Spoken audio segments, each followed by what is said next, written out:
I've had a long career in multiple industries. If you list my sins, I sound like the worst person on earth. But if you put those against the things I've done right, it makes much more sense. The value of beauty and inspiration is very much underrated, no question. But I'm not trying to be anyone's savior. That is not I'm just trying to think about the future and not be sad. For me, it's simply this is something that is important to get done, and we should just keep doing it or die trying. And I don't need a source of strength. So quitting is not even like... It's not in my nature. And I don't care about optimism or pessimism. Fuck that, we're going to get it done. Tesla was under the most relentless short seller attack in the history of the stock market. Tesla was the most shorted stock in the history of stock markets. So, this was affecting our ability to hire people. It was affecting our ability to sell cars. Yeah, it was terrible. They wanted Tesla to die so bad they could taste it. Well, most of them have paid the price. Yes. Where are they now? Just work like hell. I mean, you just have to put in, 80 to 100 hour weeks every week. All those things improve the odds of success. So when people tell me well, what can you do to encourage entrepreneurs to start companies? I'm like, if you need encouragement, don't start a company. We basically messed up almost every aspect of the Model 3 production line, from cells to packs to motors, body line, the paint shop, final assembly, everything. Everything was messed up. I lived in the Fremont and Nevada factories for 3 years, fixing that production line, running around like a maniac through every part of that factory, living with the team. Yeah. I slept on the floor so that the team who was going through a hard time could see me on the floor. That they knew that I was not in some ivory tower. Whatever pain they experienced, I had it more. I mean, there wasn't any other way to make it work. There were 3 years of hell. 2017, 18, and 19 were 3 years, the longest period of excruciating pain in my life. There wasn't any other way, and we barely made it, and we were on the ragged edge of bankruptcy the entire time. Do you feel that this challenge of figuring out the new way of manufacturing, you actually have an edge now, that it's different, that you've figured out how to do this? At this point, I think I know more about manufacturing than anyone currently alive on Earth. Yeah. I can tell you how every damn part in that car is made. I'm not afraid of dying. I think it will come as a relief. So, although you may not be able to see the vision of SpaceX come true in your life. Well, I'd like to live long enough to see that. Being at a net worth of 230 billion, roughly, being perceived as the richest person. Do you know John Law? I don't know. John Law used to be the richest person on earth 300 years ago. Okay. He was a poker player, a gambler. He was the biggest art collector on earth, so a lot of superlatives. Wow. In the end, he went bankrupt. What? That's a pretty far to fall. Did you ever thought about that option, that something could go wrong and that you could one day lose everything? I mean, there's been many times where I expected to lose everything. Not, I mean, who starts a car company and a rocket company expecting them to succeed? Certainly not me. I thought they both had less than a 10% chance of success. If I go bankrupt, fine, whatever. I don't care. So many people so many young people actually, from across the globe. If you have an advice to them, young people globally who want to be like Elon Musk, what's your advice to them? I think that probably they shouldn't want to be. You? I think it sounds better than it is. Okay. Yeah, it's not as much fun being me as you'd think. It could be worse for sure. Yeah, I mean, it's really hard starting a company. I mean, you have to basically be prepared to work constantly, from when you wake up to when you go to sleep. You have to be willing to deal with a lot of difficult problems and thorny problems. You have to be willing to deal with an enormous amount of stress. And you just got to push yourself super, super hard. I wouldn't recommend it for most people. No. Try to be useful.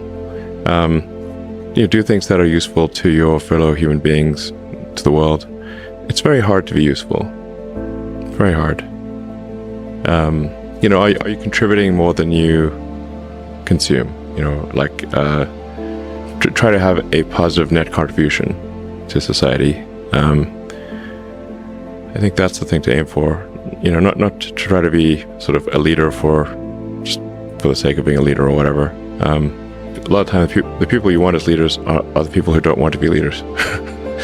So, if you can live a useful life, that is a good life. A life worth having lived. I would encourage people to use the mental tools of physics and apply them broadly in life. SpaceX, Tesla, Neuralink, and Boring Company are philanthropy. If you say philanthropy is love of humanity, they are philanthropy. Tesla is accelerating sustainable energy. This is a love of philanthropy. Right. SpaceX is trying to ensure the long-term survival of humanity with multi-planet species. This is love of humanity. Neuralink is to help solve brain injuries and existential risk with AI, love of humanity. Boring Company is trying to solve traffic, which is hell for most people, and that also is love of humanity. I'd encourage people to read a lot of books. Just read. Basically, try to ingest as much information as you can, and try to also just develop a good general knowledge. So you at least have like a rough lay of the land of the knowledge landscape.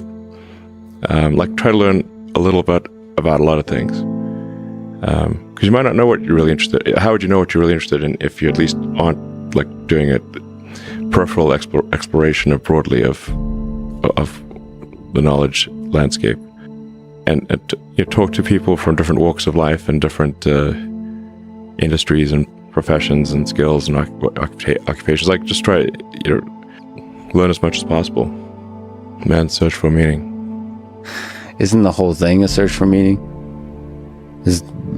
Yeah, what's the meaning of life and all, But just generally, like I said, I would encourage people to read broadly in many different subject areas, and then try to find something where there's an overlap of your talents and what you're interested in. So people may be good at something, or they may have skill at a particular thing, but they don't like doing it. Mm-hmm.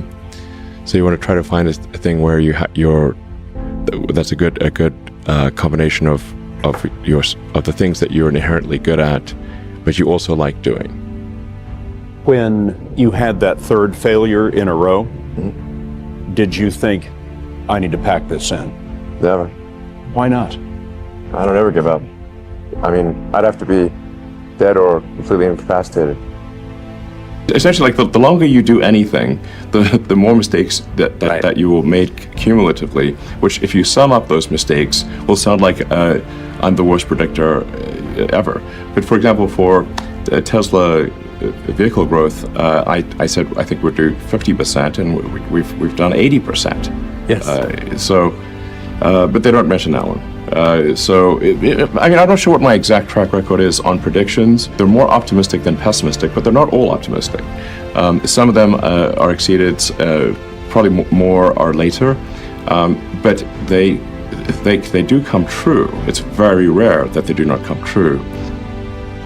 I mean, I don't aim to disrupt for the sake of disrupting, It's more like there's thinking about what set of actions are most likely to lead to a better future. And so, in order one of the things, obviously, in order for humanity to have a compelling future for civilization, is that we must have a clear path to a sustainable energy future.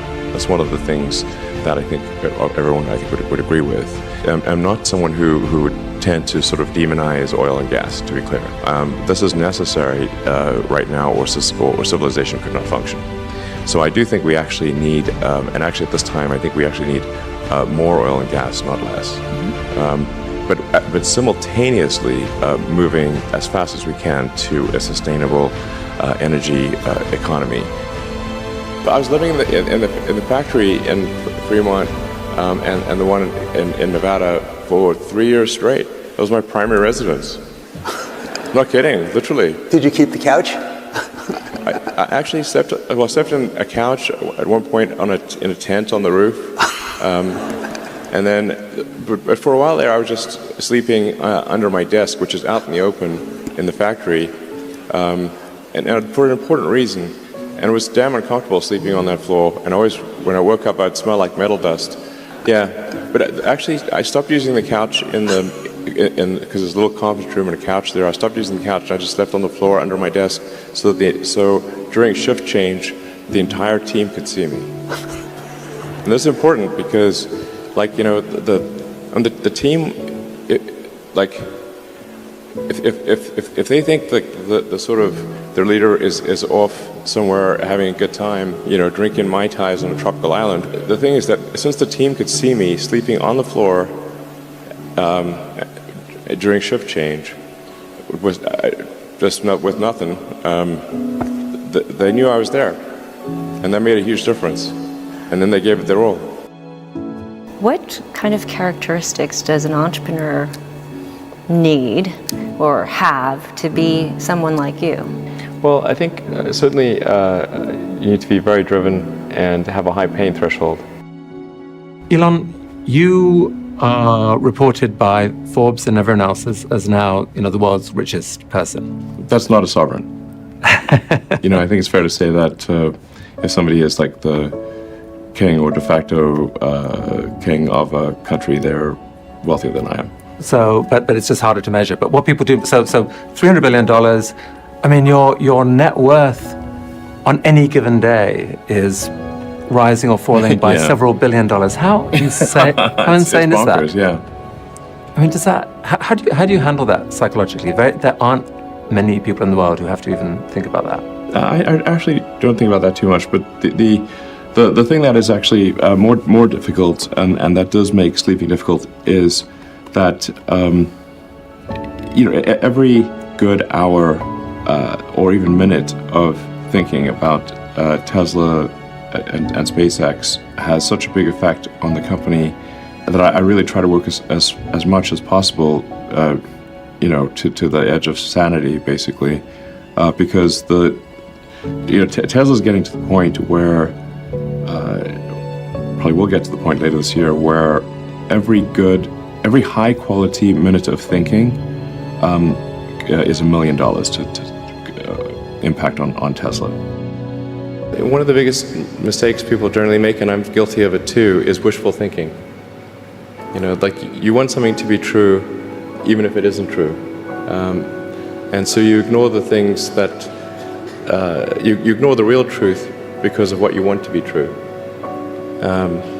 This is a very difficult trap to avoid, and like I said, it's certainly one that I find myself in having problems with.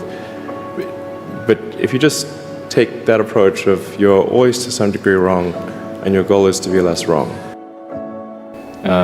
So a challenge for entrepreneurs is to say, well, what's the difference between really believing in your ideals and sticking to them versus pursuing some unrealistic dream that doesn't actually have merit? And that is a really difficult thing to tell. Can you tell the difference between those two things? Right. You know? So you need to be sort of very rigorous in your self-analysis.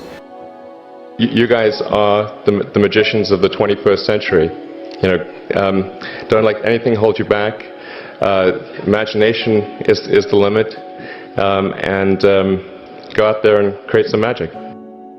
What Elon has to say about how he takes risks. No, I literally just try to use a scientific method, frankly, and you know, consider the you know, what is the importance of the outcome, and what is one risking in order to achieve that outcome. And but like I said, if the outcome is important enough, even if the probability of success is low, one must, I think, still do it. In my view, you know, some things are very important, and in order to have a good future, and if we don't do them, well, then we're in big trouble. And so, and then how much of a risk really is it? Because if we don't take those actions, we won't have a good future. And I think the riskiest thing would be no action. Put a lot of stock and certainly have a lot of respect for someone who puts in an honest day's work to do useful things. And just generally to have like not a zero-sum mindset, or have more of a grow the pie mindset. Like if you sort of say like when I see people like perhaps including some very smart people kind of taking an attitude of like doing things that seem like morally questionable, it's often because they have at a base sort of axiomatic level a zero-sum mindset, and they, without realizing it, they don't realize they have a zero-sum mindset, or at least they don't realize it consciously. And so if you have a zero-sum mindset, then the only way to get ahead is by taking things from others. If it's like if the pie is fixed, then the only way to have more pie is to take someone else's pie. But this is false. Like obviously the pie has grown dramatically over time, the economic pie. So in reality, you can have to overuse this analogy. You can have there's a lot of pie. Yeah, pie is not fixed. Yes. So you really want to make sure you're not operating without realizing it from a zero-sum mindset, where the only way to get ahead is to take things from others. Then that's going to result in you trying to take things from others, which is not good. It's much better to work on adding to the economic pie. So when I interview somebody, my interview question is always the same. I said, tell me the story of your life and the decisions that you made along the way and why you made them. And also tell me about some of the most difficult problems you worked on and how you solved them. And that question, I think, is very important, because the people that really solved the problem, they know exactly how they solved it. They know the little details. And the people that pretended to solve the problem, they can maybe go one level and then they get stuck. Are you happy at the moment? I think there's degrees of love, but certainly for one to be fully happy, I think you have to be happy in work and happy in love. I suppose I'm medium happy. There are degrees of happiness. Can love for projects, for work, compensate love among people? I think love of work, in my experience, could at best make one halfway happy. What was your biggest challenge in life? One of the biggest challenges, I think, is making sure you have a corrective feedback loop, and then maintaining that corrective feedback loop over time, even when people want to tell you exactly what you want to hear. Okay. That's very difficult.